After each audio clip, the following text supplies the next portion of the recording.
আসসালামু আলাইকুম। আজকে আমরা শব্দে শব্দে ১৬ নম্বর হাদিস শিখব। আসুন তাহলে শুরু করি। লা, লা অর্থ হলো না। লা অর্থ হলো না।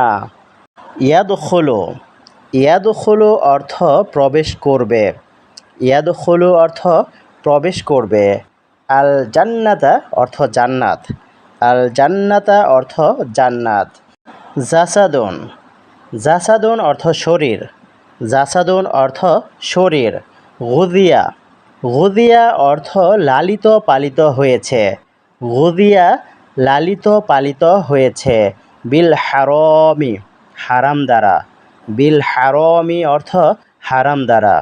১৬ নম্বর হাদিস, লা ইয়াদখুলুল জান্নাতা জাসাদুন গুদিয়া বিল হারম।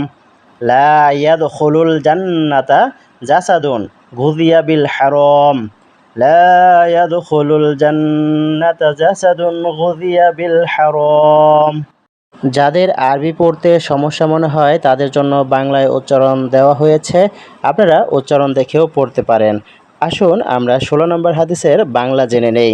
১৬ নম্বর হাদিস শরীফের বাংলা হলো, হারাম বক্ষণকারীর শরীর বেহেশতে প্রবেশ করিবে না।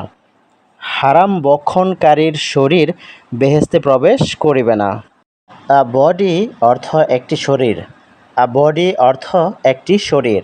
নারিশড অর্থ লালিত পালিত বা পুষ্ট হয়েছে। নারিশড লালিত পালিত অথবা পুষ্ট হয়েছে। বাই অর্থ দ্বারা। বাই অর্থ দ্বারা। আনলফুল হারাম। আনলফুল অর্থ হারাম। ফুড অর্থ খাদ্য। ফুড অর্থ খাদ্য। উইল নট করবে না। উইল নট অর্থ করবে না। এন্টার প্রবেশ। এন্টার অর্থ প্রবেশ করা। এন্টার অর্থ প্রবেশ করা। প্যারাডাইস অর্থ জান্নাত বা বেহেশত। প্যারাডাইস অর্থ জান্নাত বা বেহেশত। A body nourished by unlawful haram food will not enter paradise. A body nourished by unlawful haram food will not enter paradise.